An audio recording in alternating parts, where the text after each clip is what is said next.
Hello students, welcome back. तो DPP number 6 continue करेंगे। Question number 1 to 30 हम previous 2 videos में डिस्कस कर चुके हैं। अब 31 से स्टार्ट करने जा रहे हैं। 31 क्वेश्चन देखें।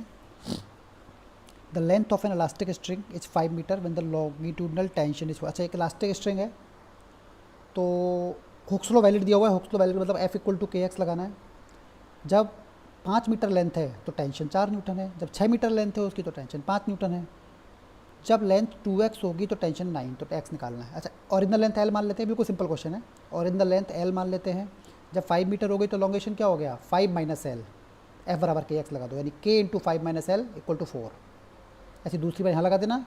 दोनों से सॉल्व करके हम k और l निकाल सकते हैं। उसको तीसरी इक्वेशन में यूज करके आंसर आ जाएगा। बिल्कुल सिंपल क्वेश्चन है। 32, a block of mass 2 kg of shown dimensions is placed on a plank of mass capital M 6 kg. Okay, this block is of mass 2 kg, this is 2 kg, and this block is 6 kg. Smooth horizontal plane, the coefficient of friction, इन दोनों के बीच में friction दिया हुआ है। यहाँ पे इधर फ्रिक्शन दिया हुआ है 1/3। Horizontal force F is applied on the plank, the maximum value of F with the block and the plank move together. साथ में चलने, ओके। तो साथ में चलने का मतलब यहाँ पे, अच्छा, दो टेंडेंसी हो सकती है ब्लॉक की। स्लिप भी कर सकता है, टॉपल भी कर सकता है, कुछ नहीं होना चाहिए। मतलब नाइदर स्लिपिंग नॉट टॉपलिंग, बिल्कुल साथ में चलने चाहिए दोनों। स्लिपिंग भी नहीं होनी चाहिए, टॉपलिंग भी नहीं होनी चाहिए। तो हम बहुत सिंपल तरीके से सॉल्व कर सकते हैं इसको। एक स्टैंडर्ड तरीका है कि पहले स्लिपिंग के लिए फोर्स निकाल लो मिनिमम, अगर स्लिपिंग करानी हो तो मिनिमम कितना फोर्स चाहिए, और टॉपलिंग के लिए मिनिमम रिक्वायर्ड फोर्स कितना चाहिए। जो दोनों में से कम होगा उसको देख लेंगे बाद में फिर। तो पहले स्लिपिंग की बात करें। अगर स्लिपिंग करानी है तो स्लिपिंग के लिए मिनिमम कितना फोर्स चाहिए, तो कैसे निकालूंगा। पहले साथ में अगर चल रहे हैं, साथ में चलेंगे तो कॉमन एक्सेलरेशन क्या होगा। सिस्टम के लिए बात करूँ तो फ्रिक्शन इंटरनल हो गया। कॉमन एक्सेलरेशन क्या हो गया, F अपॉन टोटल मास यानी कि 8, ये हो गया कॉमन एक्सेलरेशन। अच्छा, ऊपर वाले ब्लॉक का, अच्छा, लिमिटिंग केस में जब मैंने बोला कि एक्सट्रीम कंडीशन, तो उसके बाद फ्रिक्शन लिमिटिंग लग चुका है। हम क्या निकाल रहे हैं कि मैक्सिमम कितने फोर्स तक साथ में चलेंगे। तो मैक्सिमम फोर्स का मतलब फ्रिक्शन लिमिटिंग लग चुका है, तभी तक साथ में चलेंगे। उसके बाद फ्रिक्शन है नहीं तो उसके साथ में चल नहीं पाएंगे। और तो F/8 हो गया। अच्छा, फ्रिक्शन लिमिटिंग लग गया तो ऊपर वाले ब्लॉक का एक्सेलरेशन कितना पॉसिबल है, mu G. Mu mg force है अपॉन m, तो म्यू जी यानी कि g/3। तो यहाँ से स्लिपिंग के लिए यानी कि विदाउट स्लिपिंग 8g/3, या बोलूँ minimum force required for slipping is 8g/3। अब टॉपलिंग की बात करते हैं। Minimum force required for toppling. अब थोड़ी देर स्लिपिंग को भूल जाते हैं। अब मान लो स्लिपिंग नहीं है, अब टॉपलिंग की बात करते हैं कि अगर टॉपलिंग करानी है तो मिनिमम कितना फोर्स चाहिए। टॉपलिंग में क्या देखोगे, सबसे पहले एक्सेलरेशन तो अभी भी कितना होगा, F/8। अगर F फोर्स है मान लो मैक्सिमम, तो एक्सेलरेशन क्या होगा, F/8 सिस्टम का। टॉपलिंग के केस में जो नॉर्मल होगा, हम टॉपलिंग के केस में नॉर्मल की शिफ्टिंग को कंसीडर करेंगे। नॉर्मल जो है बिल्कुल एंड तक शिफ्ट कर जाएगा। नॉर्मल बिल्कुल एंड तक शिफ्ट हो जाएगा। जैसे कि ये देखिए, जैसे mg सेंटर पे, mg लग रहा है सेंटर ऑफ मास पे। फ्रिक्शन ऐसे लग रहा है, ऊपर वाले ब्लॉक को कौन चला रहा है, फ्रिक्शन। तो फ्रिक्शन ऐसे लग रहा है। अच्छा, फ्रिक्शन एक बार लिख लेते हैं। जैसा कि यहाँ पे देखा हमने, एक्सेलरेशन है F/8, तो ऊपर वाले ब्लॉक को तो फ्रिक्शन ही चलाएगा। तो ऊपर वाले ब्लॉक पे जो फ्रिक्शन आ जाएगा वो आ जाएगा ma, यानी कि m कितना है, 2 इंटू F/8 करूँगा तो F/4, यानी फ्रिक्शन की वैल्यू आ गई F/4। ये जो फ्रिक्शन यहाँ पे लग रहा है, this friction is F/4। Friction आगे लग रहा है। फ्रिक्शन इसको एंटी को सेंटर ऑफ मास की ओर कंसीडर करो। फ्रिक्शन इसको एंटी क्लॉकवाइज डायरेक्शन में रोटेट कराने की कोशिश कर रहा है, तो नॉर्मल उसका अपोज करेगा। और लिमिटिंग केस की बात कर रहे हैं, मैक्सिमम कितना फोर्स चाहिए, तो नॉर्मल बिल्कुल एक्सट्रीम पे शिफ्ट करा दिया, और नॉर्मल क्लॉकवाइज में शिफ्ट टॉर्क ला के इसको बैलेंस करेगा। अब देखो, net torque about centre of mass zero कर दें तो उससे एक्सट्रीम कंडीशन F की वैल्यू आ जाएगी। Net torque about centre of mass zero करोगे तो N का टॉर्क इक्वल टू फ्रिक्शन का टॉर्क, तुरंत यहाँ से F मिल जाएगा हमको। अब दोनों में देख लेंगे, जो कम होगा वही आंसर होगा F में। क्यों, मान लो टॉर्क, मान लो कि टॉपलिंग कराने के लिए कम फोर्स पे टॉपलिंग हो जा रही है, तो यानी स्लिपिंग तक तो पहुँचे ही नहीं हम, पहले ही टॉपलिंग हो गई, पहले ही जो कंडीशन है वॉयलेट हो गई। अगर स्लिपिंग वाला फोर्स कम है तो पहले स्लिपिंग हो जाएगी, तो जो कम होगा वही मैक्सिमम फोर्स का आंसर हो जाएगा। अच्छा, यहाँ पे बच्चों एक डाउट आ सकता है कि सर आपने सेंटर ऑफ मास के अबाउट क्यों टॉर्क जीरो किया। अगर मैं इस पॉइंट के अबाउट, जैसा कि जनरली बहुत सारे क्वेश्चन में हम इस पॉइंट के टॉर्क जीरो करते हैं, इसमें बेटा ये इनर्शियल पॉइंट नहीं है, ये एक्सेलरेटेड पॉइंट है, नॉन इनर्शियल पॉइंट है। अगर इसके अबाउट करोगे तो एक शूडो फोर्स लगाना पड़ेगा m a, centre of mass पे लगता है शूडो फोर्स, एम ए लगाना पड़ेगा। हाँ, सेंटर ऑफ मास भी नॉन इनर्शियल है, but pseudo force centre of मास पर ही लगता है तो उसका टॉर्क जीरो हो गया। इसलिए सेंटर ऑफ मास से करना समझदारी है, और यहाँ से करो तो शूडो फोर्स लगा लो, उससे फ़र्क नहीं पड़ेगा, सेम आंसर आएगा। Next question, there are two ideal springs of force constant K1 K2 when both springs are relaxed. जब दोनों स्प्रिंग रिलैक्स्ड हैं, जब दोनों स्प्रिंग नेचुरल लेंथ पे हैं, तो सेपरेशन ये L दिया हुआ है, ठीक है। एक पार्टिकल एम मास का अटैच कर दिया यहाँ पे, और इसको 2L डिस्प्लेस कर दिया, मतलब ये इसकी इक्विलिब्रियम पोजीशन है, यहाँ से इसको इधर 2L डिस्प्लेस करके यहाँ से रेस्ट से छोड़ दिया, इस पोजीशन से रेस्ट से छोड़ दिया, यहाँ से इसको रेस्ट से रिलीज कर दिया। फ्रिक्शनलेस मानना है, ठीक है।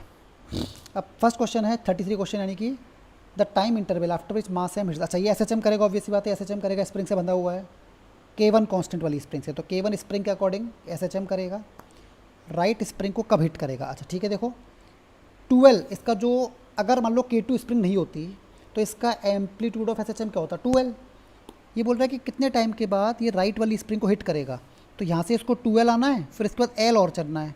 तो देखो एम्पलीट्यूड 2L है, तो यहाँ से इसको A चलना है, यानी कि -A से 0, -A से 0 चलना है, और फिर 0 से A/2 चलना है। इतना मोशन करना है इसको, -A से 0, क्योंकि 2L तो यहाँ एम्पलीट्यूड तो यहाँ तक होगा, है ना। अगर ये स्प्रिंग नहीं होती, अगर राइट वाली स्प्रिंग नहीं होती तो ये 2L तक जाता, बट मुझे तो केवल यहीं तक की बात करनी है। तो -A से 0 और 0 से A/2, ये तो बहुत आसान है। -A से, जैसे मैंने उस टाइम स्टैंडर्ड वैल्यू याद कराई थी, मैंने पिछले वीडियो में, लास्ट टू लास्ट वीडियो में स्टैंडर्ड वैल्यू याद कराई थी। -A to 0 टाइम कितना हो गया? T/4। 0 से लेके A/2 तक टाइम क्या हो गया? T/12। और इसको जोड़ोगे तो आंसर क्या आएगा? ये सॉल्व करो, आंसर क्या आएगा इसका? T/3। यानी कि जो टाइम पीरियड होगा, टाइम पीरियड क्या होगा इसका? 2π√m/K1। अभी तक K2 का तो कोई रोल नहीं है, अभी तक K2 तो पिक्चर में आई नहीं है अभी तक, तो अभी तो K1 के अकॉर्डिंग मोशन कर रहा है वो। तो टाइम पीरियड होगा 2π√m/K1, उसका 1/3 आंसर है। नेक्स्ट क्वेश्चन देखें 34, the maximum compression produced in the right spring will. अच्छा, इसमें 33 का आंसर गलत दिया हुआ है, देखें 33 में इन्होंने आंसर गलत दिया हुआ है, T/3 आएगा। T 2π√m/K, 2π√m/K, यानी कि 2π/3√m/K1, ये आंसर आएगा इसका 33 का। 34, maximum compression in the right spring. अब क्या होगा? अब जैसे स्ट्राइक किया इसको, यहाँ पे स्ट्राइक किया, यहाँ पे स्ट्राइक किया, इसके बाद इसको कंप्रेस करेगा। ये बोल रहा है कि इस स्प्रिंग में मैक्सिमम कितना कंप्रेशन होगा। तो मान लेते हैं कि मैक्सिमम कंप्रेशन x है, मान लेते हैं कि यहाँ से ये x और जाता है, मैक्सिमम कंप्रेशन x है। तो बेसिकली इनिशियल पोजीशन ये थी, और मैक्सिमम कंप्रेशन मतलब ब्लॉक दोबारा रेस्ट पे आ गया, तो फाइनल वेलोसिटी भी 0 हो गई। एनर्जी कंजर्व कर लीजिए, इनिशियल काइनेटिक एनर्जी से 0 तो initial potential energy equal to final potential energy. Initial potential energy केवल इसी स्प्रिंग की थी, कितनी? Half K1 2L²। केवल लेफ्ट वाली स्प्रिंग की इनिशियल पोटेंशियल एनर्जी क्या थी? Half K1 2L²। Final potential energy दोनों स्प्रिंग की होगी, राइट वाली स्प्रिंग की होगी हाफ K2x², और लेफ्ट वाली स्प्रिंग की होगी, लेफ्ट वाली स्प्रिंग में देखो कितना एलोंगेशन है अभी, L+x, ये वाला एलोंगेशन L+x, तो हाफ K1 L+x का square. Initial potential energy final potential बराबर कर लूँगा, आंसर आ जाएगा। 35, suppose mass m hits the right spring and sticks to it. इसके स्टिक कर गया, ठीक है। The extension in left spring when mass m is in equilibrium position during its motion. Okay, equilibrium position निकालनी है, और इक्विलिब्रियम पोजीशन पे left spring में एक्सटेंशन निकालना है। अच्छा, इक्विलिब्रियम पोजीशन का नेट फोर्स 0 हो जाए, यानी कि लेफ्ट स्प्रिंग का force equal to right spring का फोर्स हो जाए, तो कहीं बीच में आएगी वो,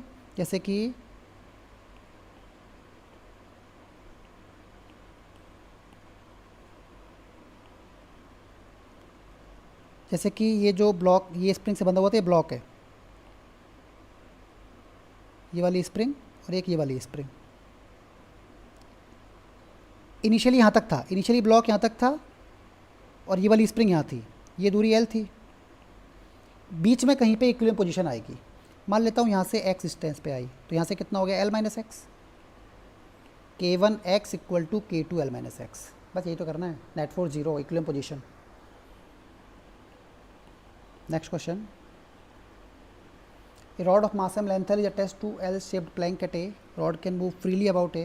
Okay, A पे hinge है लेकिन freely move कर सकता है. String is tied between rod and plank as shown in figure. Whole system moving with a okay. Whole system horizontal में constant acceleration g से move कर रहा है. String में टेंशन कितनी होगी? तो एफवीडी बनाइए इसका. एफवीडी जब बनाओगे तो कौन कौन से फोर्स आएंगे इसमें? एक टेंशन टी दिखाना पड़ेगा इधर, एक सेंटर पे दिखाना पड़ेगा mg, और हिंज पे फोर्स आएंगे. हिंज पे हम जब भी दिखाते हैं तो दो परपेंडिकुलर डायरेक्शन में फोर्स दिखाते हैं, एक इधर एक इधर. हिंज रिएक्शन R1 R2 मान लेता हूँ. और प्लैंक से इसका एफवीडी बना लेते हैं. इसको ऑब्जर्व करते हैं विद रिस्पेक्ट टू प्लैंक, क्योंकि प्लैंक से देखने पे रेस्ट पे दिखेगा. अच्छा, ग्राउंड से देखेंगे तो ये हॉरिजॉन्टल में एक्सेलरेशन बराबर जी से चलता हुआ दिखेगा, तो प्लैंक से देखेंगे तो रेस्ट पे दिखेगा. तो प्लैंक से देख लेते हैं. प्लैंक से ऑब्जर्व करेंगे तो प्लैंक का जिस फ्रेम पे हम बैठे हुए हैं उसका एक्सेलरेशन है जी, तो एक शूडो फोर्स लगाना पड़ेगा mg, m इंटू ए यानी mg. तो एक ये लग गया शूडो फोर्स, ये लग गया शूडो फोर्स जिसकी वैल्यू है mg. अब ये सारे फोर्सेज मैंने शो कर दिए हैं. अब यहाँ से पहला क्वेश्चन है टेंशन निकालनी है, तो हिंज के अबाउट नेट टॉर्क जीरो कर लो. हिंज के अबाउट टॉर्क देखोगे तो हिंज फोर्स का टॉर्क जीरो, और ये जो mg लग रहा है वेट, इसका टॉर्क जीरो. केवल स्यूडो फोर्स का टॉर्क आएगा mg into L by two equal to tension का torque t into L. Solve tension आ जाएगा यहाँ से. Next question, force exerted by hinge on the rod. ये सिंपल ट्रांसलेशनल इक्विलिब्रियम से आ जाएगा.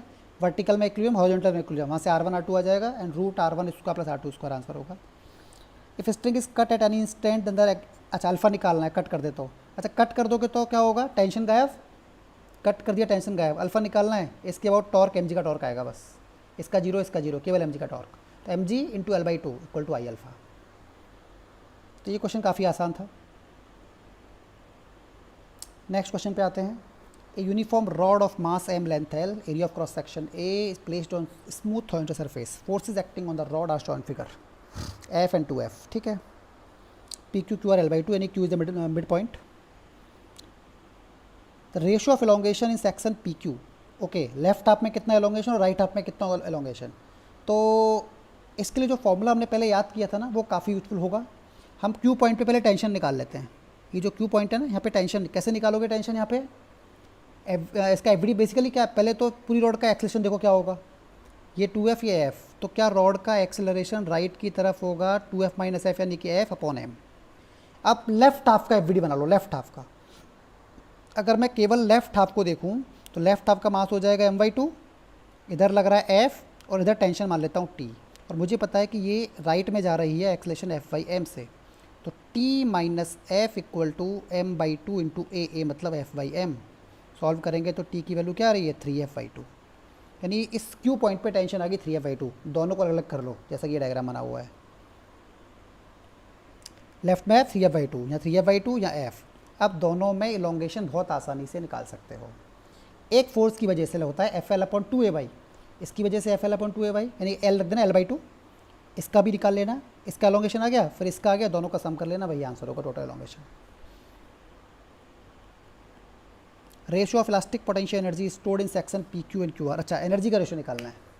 इलोंगेशन होगा तो ऑब्वियसली बात है एनर्जी स्टोर होगी, पोटेंशियल एनर्जी, जो कि हम एनर्जी डेंसिटी जानते भी हैं. एनर्जी डेंसिटी होती है हाफ स्ट्रेस इनटू स्ट्रेन, और इसको मैं लिख सकता हूँ stress square upon 2y, y Young's modulus. Energy का रेशियो निकालना है. तो अच्छा, यहाँ पे पहले एक चीज़ सोचें अपन, क्या हर dx में एनर्जी बराबर होगी क्या? जैसे मैं x के बाद कोई dx एलिमेंट लूँ, अगर मैं x के बाद, यहाँ से x के बाद कोई dx एलिमेंट लेता हूँ, तो क्या हर dx में एनर्जी इक्वल होगी? यहाँ पे नहीं, क्योंकि हर x पे टेंशन अलग अलग है. टेंशन अलग है तो स्ट्रेस अलग हो गया, और स्ट्रेस अलग है तो बेसिकली एनर्जी डेंसिटी हर पॉइंट पे अलग अलग हो गई. यहाँ पे energy density through out the length same नहीं है. एनर्जी डेंसिटी वेरी कर रही है यहाँ पे. तो एक पहले स्मॉल एलिमेंट में एनर्जी निकालनी पड़ेगी, और उसको फिर समेशन करना पड़ेगा, उसका इंटीग्रेशन करना पड़ेगा. तो क्या करें, x के बाद dx एलिमेंट ले लें. पहले x पे टेंशन निकाल लोगे, बिल्कुल जो मैंने ऊपर भी का तरीका बताया, जो ऐसे मैंने यहाँ टेंशन निकाली, ऐसे ही जनरल टेंशन निकालोगे x पॉइंट पे. सिस्टम का एक्सेलरेशन लिखोगे, फिर लेफ्ट वाले पोर्शन का एफडी बना के यहाँ का टेंशन आ जाएगा. टेंशन के बाद अब यहाँ पे एनर्जी यहाँ पे लिख लोगे एनर्जी डेंसिटी. एनर्जी डेंसिटी क्या होगी? स्ट्रेस का स्क्वायर अपॉन 2y. जैसे मान लो टेंशन T आती है यहाँ पे, तो स्ट्रेस हो गया T अपॉन A, और स्ट्रेस का स्क्वायर अपॉन 2y, ये हो जाएगी एनर्जी डेंसिटी. एनर्जी डेंसिटी, तो यहाँ पे छोटा सा जो dx एलिमेंट लिया है, इसमें कितनी एनर्जी हो गई? इसका वॉल्यूम मल्टीप्लाई कर दो, A इंटू डी एक्स, तो ये आ गई du. इस डी यू को अब अगर पूरी रॉड में एनर्जी निकालनी है तो जीरो से लेके एक्स नॉट तक इंटीग्रेट कर लो, अगर जीरो से लेके एल बाई टू तक निकालनी है तो जीरो से एल बाई टू तक इंटीग्रेट कर लो, अगर एल बाई टू से एल तक निकालनी है वहाँ तक इंटीग्रेट कर लो। अब जो लिमिट रखनी है यहाँ पे रख सकते हो। ये जनरल एक्सप्रेशन आ गया एनर्जी का। ये 41 वही है टोटल एनर्जी। 42 इन कॉलम 1 सब कंडीशंस आर मेंशन्ड। और ठीक है, कॉलम मैचिंग है। पहला क्वेश्चन मतलब P a thin layer of water of surface tension 0.08, surface tension thin layer of water surface tension this present between two massless square plates. Okay, दो massless square plates हैं, उनके बीच में water की एक थिन लेयर है, surface tension दी हुई है, एरिया दिया हुआ है। तो minimum force required to pull the plates apart. Okay, तो जब हम पुल करने के लिए, जब पुल करके सेपरेट करेंगे उनको ना, तो सेपरेट करने से क्या होगा कि वाटर की लेयर स्टिक कर जाएगी, वाटर की लेयर चारों तरफ उसके सरकमफ्रेंस पे स्टिक हो जाएगी। जो प्लेट है स्क्वायर प्लेट, वाटर की लेयर उसके चारों तरफ स्टिक हो जाएगी और स्टिक होकर उसको अपोज करेगी। तो सरफेस टेंशन टी मान लिया, तो सरकमफ्रेंस कितनी है 4L, यानी कि अपोजिंग फोर्स क्या लगेगा T इंटू 4L, और उतना फोर्स हमको लगाना पड़ेगा, यानी कि T इंटू 4L आंसर है। क्यों देखें, a water drop of radius 1 centimetre suddenly splits into 10⁻³ identical droplets. Surface tension work, ये तो सिंपल वर्क डन निकालना है, यानी कि हमको चेंज इन सरफेस एनर्जी निकालना है, increase in surface energy. Initial radius दी हुई है और 10⁻³ ड्रॉपलेट्स में ब्रेक हो गया, तो हम रेडियस निकाल सकते हैं, वॉल्यूम कंजर्व करके फाइनल रेडियस निकाल सकते हैं। और उसके बाद इनिशियल एनर्जी लिखेंगे, ड्रॉप है तो इनिशियल पोटेंशियल एनर्जी हो जाएगी, सरफेस एनर्जी हो जाएगी T into 4πr², T into 4πr², और फाइनल लिखेंगे T into 4πr² into number of drops 10⁻³ और एनर्जी का डिफरेंस निकाल लेंगे, वही वर्क डन होगा। आर में सोप बबल है, बिल्कुल सेम क्वेश्चन है, बस सोप बबल है तो उसमें हम डबल सरफेस होगी, T इंटू 4πr² नहीं, T इंटू 8πr² एनर्जी होगी, और वही एनर्जी का डिफरेंस आंसर होगा। S, if water is poured in a container has a circular hole of radius 0.5 at its bottom such that water just starts flow from the hole, then the height of water is। Okay, तो ये question क्या है कि मान लो एक container है,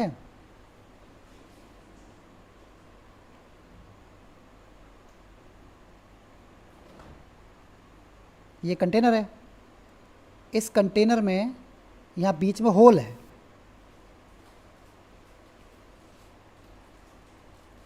यहाँ पे होल है, तो जैसे लिक्विड फिल करेंगे तो लिक्विड यहाँ से बाहर निकलेगा, बट पूरा नीचे नहीं गिरेगा, सरफेस टेंशन फोर्स होल्ड करके रखेगा उसको। तो मान लो यहाँ पे ऐसे लिक्विड की सरफेस बन गई और लिक्विड से भर दिया हमने, ये H हाइट तक भरा हुआ है, बाहर का प्रेशर P0, यहाँ बाहर का P0, इसका सेंटर मान लेते हैं कहीं यहाँ पे होगा, ये सेंटर होगा इसका कहीं, इस कर्वेचर का जो कर्वेचर बन रहा है, इस एंगल को थीटा मान लिया, इस एंगल को हमने मान लिया थीटा। ये बेसिकली रेडियस ऑफ कर्वेचर, ये हो गया इसका radius of curvature of this radius of curvature of this meniscus, जो भी सरफेस बन रही है यहाँ पे, इसको थीटा मान लिया हमने। अब देखें कि प्रेशर की बात करें तो यहाँ P0, नीचे आएंगे तो यहाँ P0 प्लस H⁻G, यहाँ पे क्या आया P0 प्लस H⁻G, तो P0 प्लस H⁻G, यहाँ प्रेशर आ गया। अब अगर नीचे से देखें तो यहाँ P0 और अंदर जाओगे यहाँ से, है ना, तो कॉनकेव साइड में प्रेशर ज़्यादा होता है, तो P0 plus 2T/R, 2T/R, R is the radius of curvature, ये लिखूँगा, P0 से P0 कट गया। अच्छा, अब R को देखो, R, ये जो होल है, होल की रेडियस स्मॉल r है, तो मैं यहाँ से देख सकता हूँ कि R cos theta is equal to R, तो कैपिटल R की जगह क्या लिख दोगे, small r upon cos theta, small r upon cos theta. और जब small r upon cos theta लिखोगे तो यहाँ से क्या एक्सप्रेशन आ रहा है H का, 2T cos theta upon R⁻G। अब H मैक्स पूछा है, कॉस थीटा की मैक्सिमम वैल्यू कितनी हो सकती है 1, H मैक्स आ जाएगा। In column 1 some situations are shown and column 2 information about the resulting motion is given. Select the correct answer using the codes given below. A uniform solid sphere of mass 1 kg, radius 1 metre, μs दिया हुआ है, force 2 metre लगाया तो क्या होगा। ठीक है, देखो मुझे फ्रिक्शन जैसे लगेगा, ऑब्वियसली बात है फ्रिक्शन लगेगा, मतलब मुझे मानना पड़ेगा, बाद में हो सकता है कि ना लगे, अब फ्रिक्शन का डायरेक्शन हमको इनिशियली पता नहीं होता है। अगर अच्छा केवल डायरेक्शन पता करना है ना, तो हम ऐसे भी निकाल सकते हैं कि मान लो अगर फ्रिक्शन नहीं है, केवल फोर्स की वजह से ए निकाल लो, अल्फा निकाल लो। ए मतलब कैसे, एफ अपॉन एम, और टॉर्क बराबर आई अल्फा, और सेंटर ऑफ मास में अल्फा आ जाएगा। और फिर चेक कर लो कि स्लिपिंग किस साइड है, ए ग्रेटर देन आर अल्फा है कि ए लेस देन आर अल्फा है कि ए बराबर आर अल्फा है, तो वहाँ से फ्रिक्शन का डायरेक्शन पता चल जाएगा। और यहाँ हम ऐसा कर सकते हैं, जो जनरल अप्रोच होती है कि फ्रिक्शन अपने मन से एज्यूम कर लो, फ्रिक्शन अपने मन से किसी भी डायरेक्शन में एज्यूम कर लो, और वहाँ एज्यूम करने के बाद प्रॉपर प्योर रोलिंग मानते हुए सॉल्व करो, और फ्रिक्शन फाइनली आंसर हमारा साइन के साथ और अपने आप आ जाएगा, कितना लगेगा, किस डायरेक्शन, अपने आप आंसर आ। जैसे मैं करके बताता हूँ, देखो एक सवाल, पहला सवाल लेते हैं। यूनिफॉर्म सॉलिड स्फीयर, मास 1 kg है, इसका मास 1 kg है, रेडियस 1 मीटर है, म्यूएस 0.05 दिया हुआ है।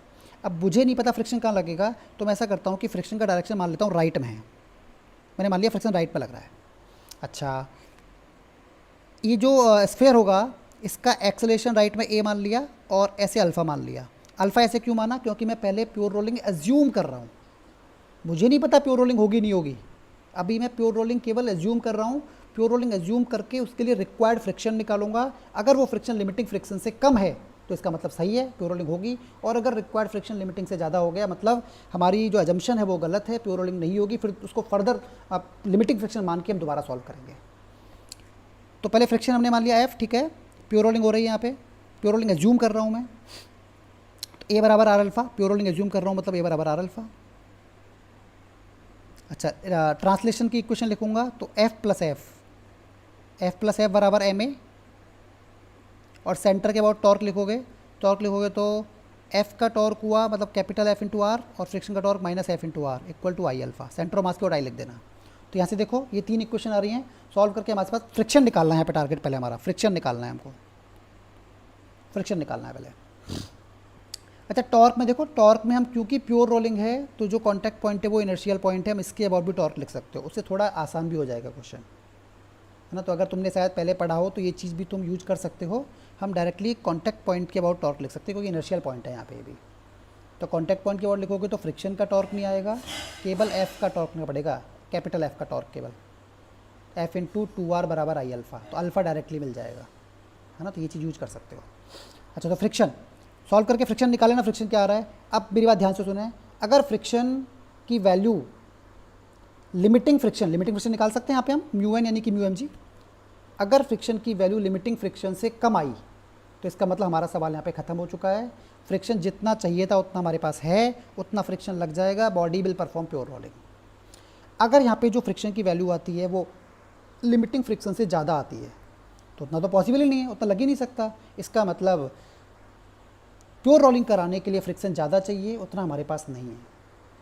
बट फ्रिक्शन कोशिश तो पूरी करेगा, तो फ्रिक्शन को लिमिटिंग लगा देना है। फ्रिक्शन यहाँ पे लिमिटिंग लग जाएगा और फिर दोबारा से प्योर रोलिंग नहीं होगी, लेकिन अब हम नॉर्मल दोबारा सॉल्व करके ए और अल्फ़ा निकाल लेंगे। अब ए बराबर आर अल्फ़ा नहीं लिखेंगे, अब प्योर रोलिंग नहीं होगी बाद में। अब सॉल्व करके एफ प्लस एफ एल बराबर एम ए आ जाएगा और टॉर्क बराबर अल्फ़ा अल्फ़ा आ जाएगा, ऐसे सॉल्व करेंगे।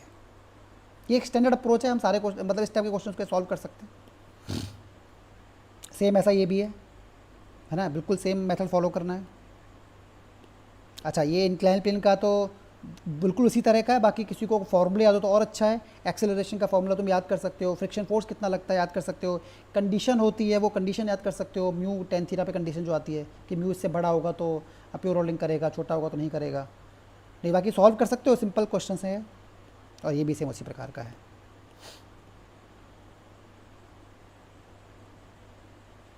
Particle of mass 1 kg execute SHM about mean position O with angular frequency 1, total energy this. तो क्या क्या दिया हुआ है, मास दिया हुआ है पार्टिकल का 1 kg, ओ मीन पोजीशन है, ओमेगा दिया हुआ है, टोटल एनर्जी दी हुई है, एक्स पॉजिटिव, ठीक है, टी इक्वल 0 पे ऐसी सिचुएशन है। तो क्या तो एनर्जी दी हुई है 2 जूल, टोटल एनर्जी दी हुई है 2 जूल, मास दिया हुआ है 1 kg, ठीक है, ओमेगा दिया हुआ है 1, टोटल एनर्जी 2 जूल। तो यहाँ से पहले चीज़ तो एम्पलीट्यूड मिल जाएगा, हाफ के स्क्वायर, हाफ के होता है एम ओमेगा स्क्वायर, एनर्जी होती है हाफ के स्क्वायर। तो यहाँ से एम्पलीट्यूड निकाल सकते हैं हम। पहला क्या पूछा हमसे, speed of particle is √2 at, speed √2 कहाँ पर है। अच्छा, 2 जगह होगी पहली चीज़ तो, एक राइट में पॉइंट होगा, लेफ्ट में पॉइंट होगा, है ना। स्पीड √2 2 जगह होगी। अच्छा, स्पीड का डायरेक्ट फॉर्मूला लगा सकते हो, v बराबर omega under root a square minus x square. v बराबर ओमेगा अंडर रूट ए, ये फॉर्मूला होता है स्पीड के लिए, किसी भी x डिस्प्लेसमेंट पे स्पीड होगी v equal to omega under root a पता है, ओमेगा पता है, v दिया हुआ है रूट 2, तो x निकल आएगा। दो वैल्यू आएंगे, एक प्लस एक माइनस, चेक करना है। Kinetic energy 1 joule, kinetic energy जानते हो हाफ के a square minus x square.